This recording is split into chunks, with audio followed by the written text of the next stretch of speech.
Eagerly awaited pictures. It's E.T., the Extra-Terrestrial. And good news, this one is worth the wait. If you love the ending of Close Encounters of the Third Kind with that touching scene of Richard Dreyfuss and the friendly but sort of wistful outer space creature, then you should enjoy E.T., which expands the essence of that wonderful scene into the full story now of a little boy in a suburban town who befriends an ugly little outer space creature who was left behind when his spaceship took off. The little boy first spots the creature in the tool shed in his backyard, but when he tells his mother and brother and sister and their friends about what he's seen, they don't believe him.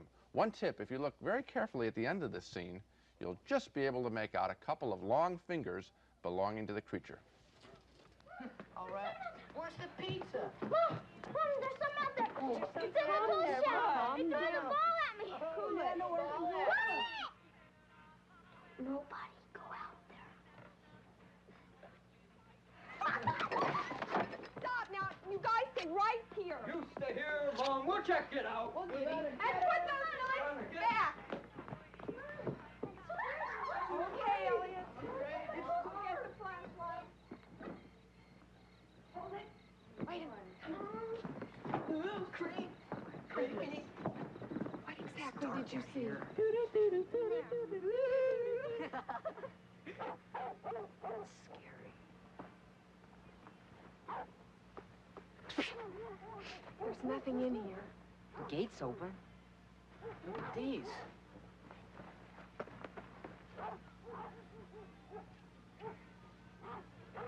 Coyotes come back again, Mom. Okay, party's over. Everybody back inside now. Hurry up. Quick, hurry up. Tyler, give me that knife.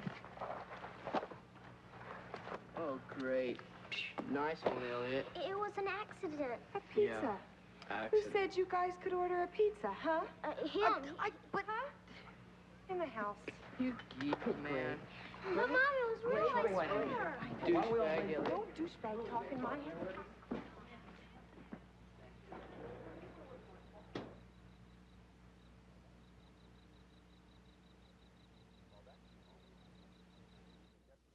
Well, that's the only scene with the creature that we could get from the film's distributor. I really don't like how they play hide and seek with these special effects and creatures. But pictures of this creature have been published in both Time and Newsweek magazines, and here is the Newsweek photo. The film's director, Steven Spielberg, has said that he made the eyes of this creature as sort of a cross between Carl Sandburg and Ernest Hemingway. I hope he didn't pick one eye of each. But back to the movie.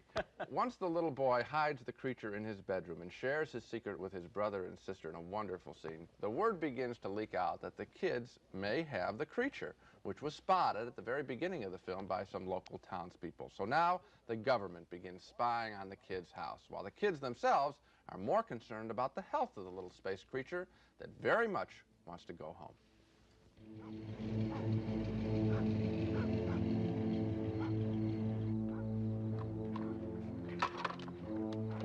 No, Elliot. He doesn't look too good anymore. Don't say that. We're fine. What's all this we stuff? You say we all the time now. Really, Elliot, I think he might be getting kind of Look, sick. he's fine, Mike. Okay. Good kids, bad government. In a word, E.T. is charming, certain to delight young people.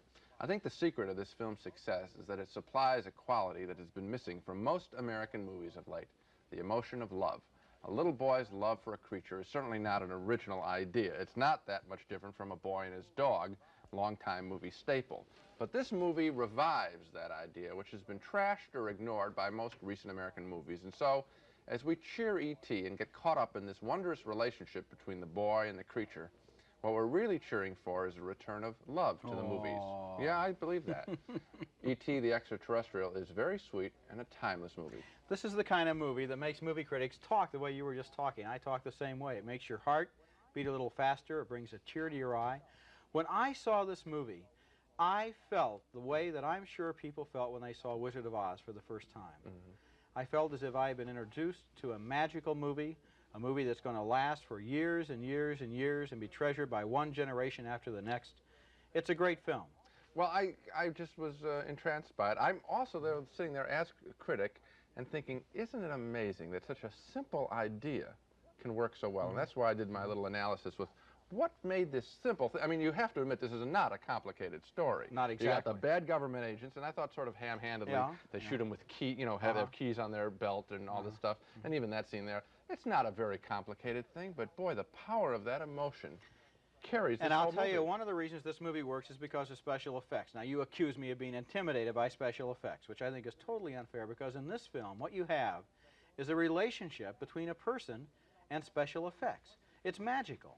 And, you know, in the last 3 or 4 years, one thing that's been missing in movies is love relationships. Okay. And here we have this creature that comes right out of a special effects workshop.